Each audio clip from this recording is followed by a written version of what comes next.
सरकार ने income tax सुधारों को लेकर बजट में ये बड़ा ऐलान किया है। तो आज वित्त मंत्री निर्मला सीतारमण ने आम बजट का पिटारा खोला तो मध्यम वर्ग के लिए बड़ा तोहफा भी निकला सृष्टि। बिल्कुल, और नौकरी पेशा लोगों में खुशी की लहर दौड़ गई है। हर कोई मोदी सरकार के तीसरे कार्यकाल के पहले बजट की तारीफ कर रहा है। तो वही टैक्स के सरलीकरण के लिए बड़ा ऐलान किया गया है। नए टैक्स में किसे कितनी छूट मिलती है, इस रिपोर्ट में बताते हैं।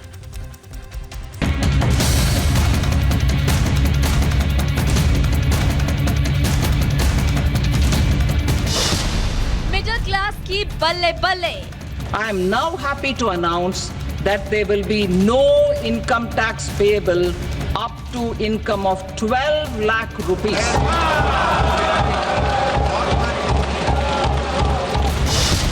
टैक्स में छूट, मिडिल क्लास खुद। मोदी सरकार ने मिडिल क्लास को बड़ी राहत दी है। अब नौकरी पेशा लोगों को 12,75,000 तक की कमाई पर कोई टैक्स नहीं देना होगा। अब तक ये छूट 7 लाख रुपए तक की आमदनी पर थी। सीमित आय वालों के लिए ये बड़ी राहत है। यही वजह है कि वित्त मंत्री ने जैसे ही ऐलान किया, हर कोई खुशी से झूम उठा।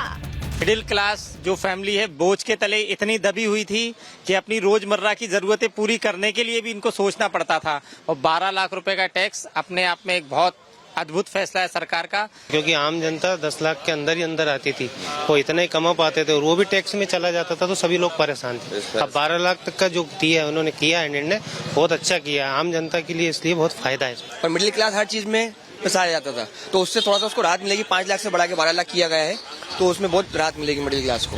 12 लाख तक की आय पर नो टैक्स से मध्यम वर्ग की जेब में 80,000 की बचत होगी। वहीं 12 लाख से ज्यादा मतलब कि 15 लाख तक की आय वालों को करीब 95,000 रुपए की बचत होगी, क्योंकि नए टैक्स स्लैब में 12 लाख से ज्यादा आमदनी वालों को भी 5% तक की छूट दी गई है।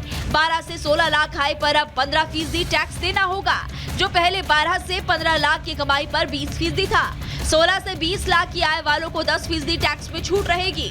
पहले अब तक 15 लाख से ऊपर आय वालों पर 30% टैक्स लगता था, अब 20% ही टैक्स लगेगा। इसके साथ ही नया आयकर कानून का भी ऐलान किया गया है।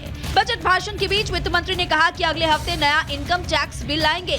उन्होंने कहा कि इनकम टैक्स के नियमों में बड़ा बदलाव होगा। अगले हफ्ते नया इनकम टैक्स बिल आएगा, संसद में नया टैक्स बिल पेश किया जाएगा। I am happy to inform this august house and the country that for new income tax bill will carry forward the same spirit of Nyaya in its drafting as well. The new bill will be clear and direct in text, with close to half of the present law in terms of both chapters and words. नया income tax कानून 63 साल पुराने act की जगह लेगा। देश में अभी 1961 का इनकम टैक्स कानून लागू है।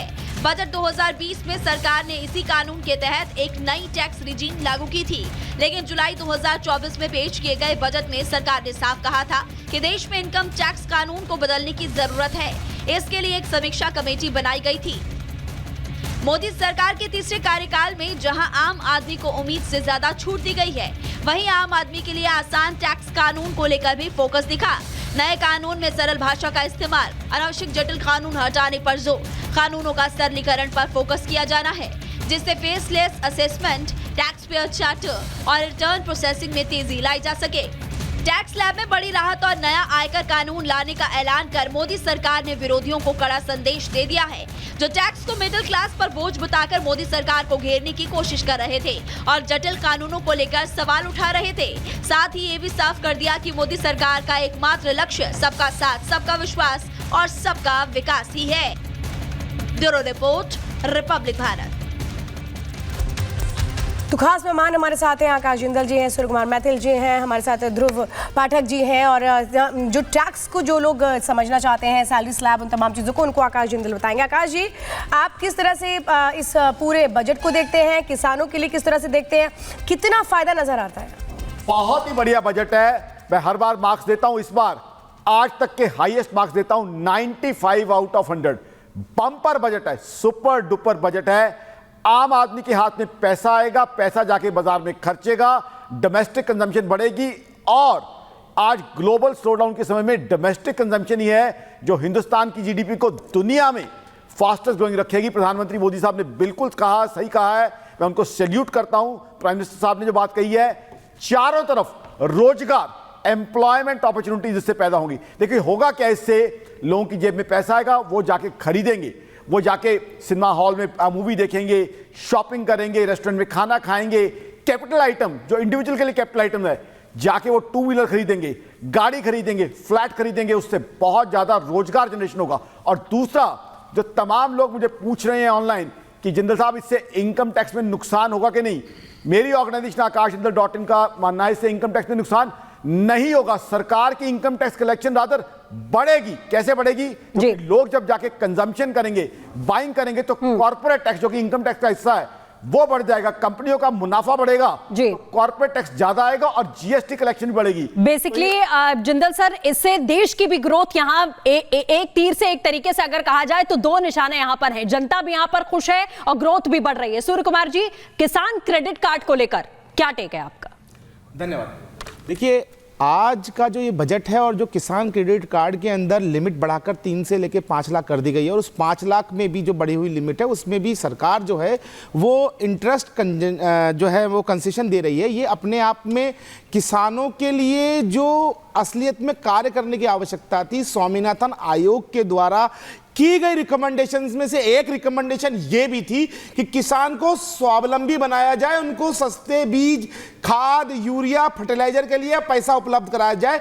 तो ये काम भी इस समय केंद्र सरकार ने किया। एक बात मैं आपको कुछ ध्यान दिलाना चाहता हूं बिहार के ऊपर।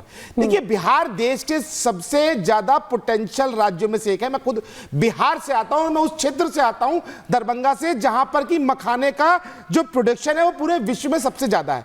मखाना बोर्ड बनने के बाद बिहार के अंदर एक रेवोल्यूशन आने जा रहा है। जो असंगठित क्षेत्र था मखाने का, उसको संगठित किया जाएगा। वहां पर ट्रेनिंग की व्यवस्था, सेल्स जो है अपॉर्चुनिटीज, साथ ही साथ सॉइल टेस्टिंग और 100 तरह की चीजें जो हैं, जो मखाना जो प्रोड्यूशन बढ़ाने के लिए जरूरी होती है, वो की जाएगी। मुझे एक बात और, वक्त की कमी है। मैं जरा यहाँ पे ध्रुव जी आपसे समझना चाहती हूँ एक बात जो बहुत जरूरी है, इंश्योरेंस में जो 100% FDI कर दिया गया है, इसको कैसे देखना चाहिए? इंश्योरेंस में 100% FDI किया है, वो नए इन्वेस्टर है उसको आकर्षित करने का काम किया गया है। और एक तरीके से देखें तो समाविष्ट बजट है। मोदी जी ने बोला है कि सबका साथ सबका विकास, सबका सहयोग, उस तरीके पे पूरा काम कर रहा है। और मैं बिहार पे एक बात कहना चाहता हूँ कि लोग बोल रहे हैं कि बिहार पे फोकस किया गया है। बिहार जो पोटेंशियल स्टेट है उसको आज तक पॉलिटिकली तरीके से देखा गया था, बड़े बड़े दल के बड़े बड़े मंत्री बने, लेकिन इस गवर्नमेंट ने जो काम किया एक्चुअल धरातल पे काम किया है, और इसमें एक्चुअल में बिहार का विकास होगा।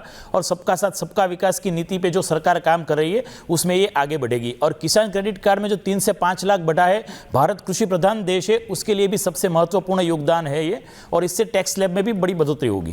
देखिए, एक चीज मैं बोलना चाहूंगा, इंश्योरेंस में FDI जो आपने पूछा था, वो जो 100% हुई है उससे बहुत बहुत फायदा है। सरकार का बहुत ही जबरदस्त ये अनाउंसमेंट है। क्यों? क्योंकि FDI अब कम होने की संभावना थी, क्योंकि टैरिफ वॉर चलने की संभावना हमारे सामने आ रही है। बिल्कुल सर, माफी के साथ मैं आपको रोक रही हूं, हम दोबारा से चर्चा शुरू करेंगे, लेकिन यहां पर वक्त एक छोटे से ब्रेक का कहीं मत जाएगा। बने